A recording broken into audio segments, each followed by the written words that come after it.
de ce code-là. Alors maintenant, on a fait, regardez, on a fait le compte. Il commence à compter et on fait dormir ce tweet pendant une seconde et, et ça va continuer. Bien sûr, ceci, ça doit faire comme ça.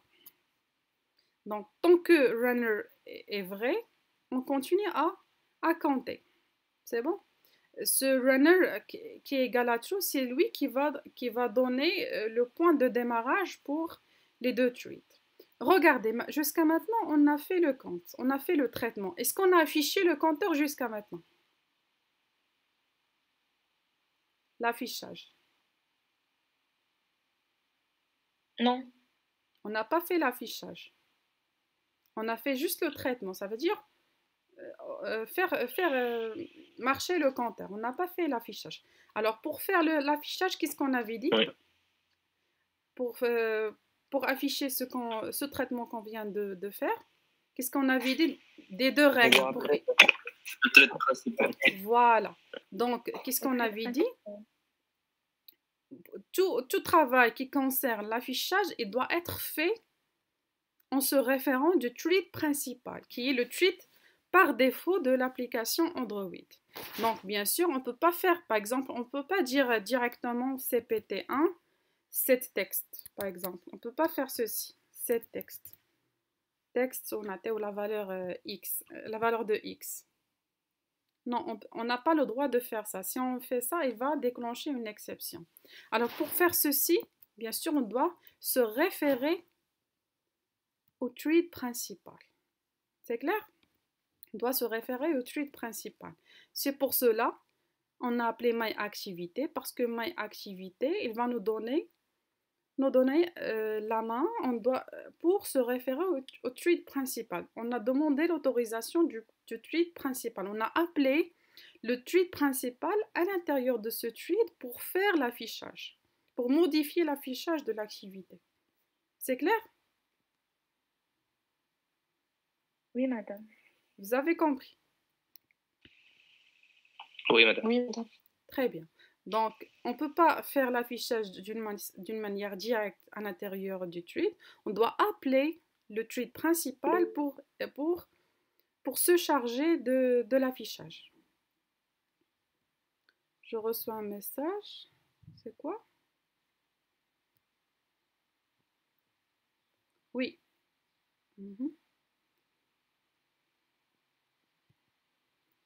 Voilà, donc c'est ça le code du premier tweet.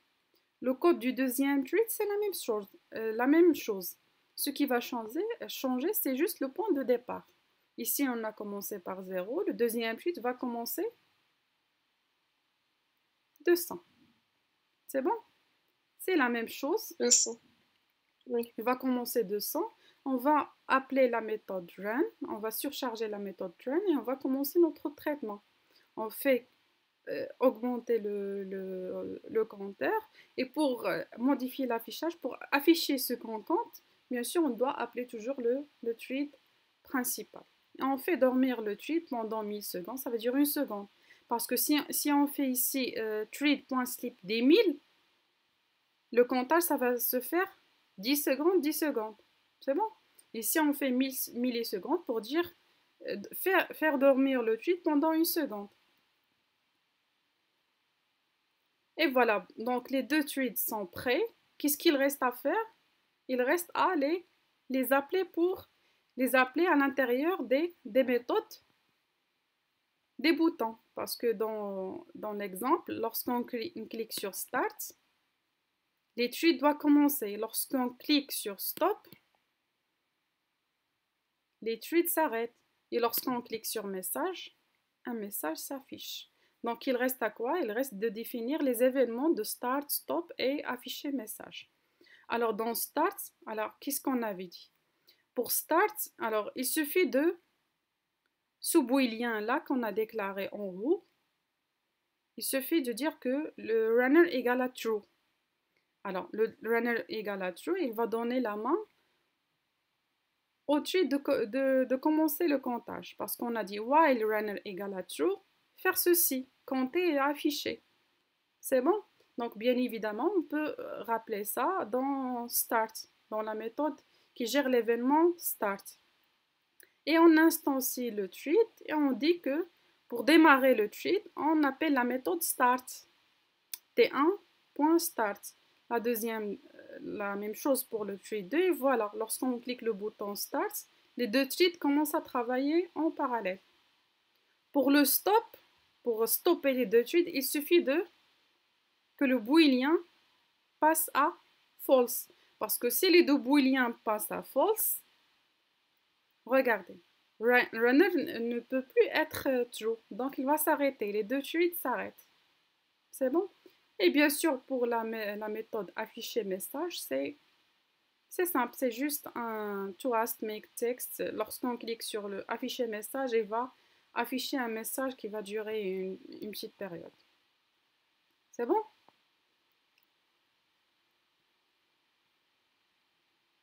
Alors, je vais vous envoyer ce code-là et essayer de le tester. Et je vais voir ce que vous avez arrivé à faire. Alors, avant de vous donner le temps de tester ça, alors je vais juste donner un petit aperçu sur la suite de cours qu'on va faire la prochaine séance parce qu'il faut des logiciels à installer. Alors, la deuxième partie du cours, il va s'agir d'une partie très importante, c'est la persistance des données via un serveur. Parce que jusqu'à maintenant, qu'est-ce qu'on avait vu dans le cours? On avait vu qu'il y a plusieurs méthodes de stocker les données. On a vu les préférences partagées, les systèmes de fichiers, les bases de données locales, SQLite. Et maintenant, on arrive au point de communiquer avec un serveur. Ça veut dire de stocker les données dans un serveur distant. Alors, pour ce faire, on va adopter l'architecture suivante. L'architecture suivante, il montre quoi?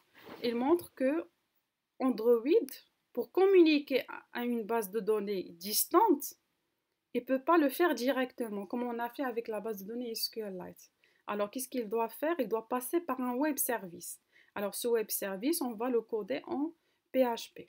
Et ce web service, qu'est-ce qu'il va faire? Il va recevoir la requête de Android et passer cette requête à la base de données, recevoir la réponse et transformer cette réponse en quoi? En données JSON. Et après, ces données-là, elles vont être interrogées par Android. Donc, c'est ça l'architecture qu'on va adopter. Alors, pour réaliser cette architecture, qu'est-ce qu'on doit faire? La première des choses, on doit installer le serveur. Le serveur, on doit installer, pour l'instant, on doit installer, si vous êtes sur Windows, essayez d'installer, on va préparer ça pour la semaine prochaine. Essayez d'installer WAMP Server. On va utiliser WAMP Server si vous êtes sur Windows. Et si vous êtes sur Mac, vous installez WAMP Server. C'est bon? Et si vous êtes bien sûr Linux, utilisez LAMP.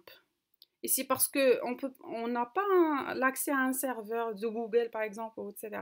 Donc, qu'est-ce qu'on va faire? On va faire une petite application et tester ça dans un serveur local. Alors, pour ce faire, qu'est-ce qu'on doit faire? On doit installer un serveur local. Pour l'installer, si vous êtes sur Windows, installez WAMP Server, vous l'installez, voilà, voici le lien, et jusqu'à le temps où il devient vert.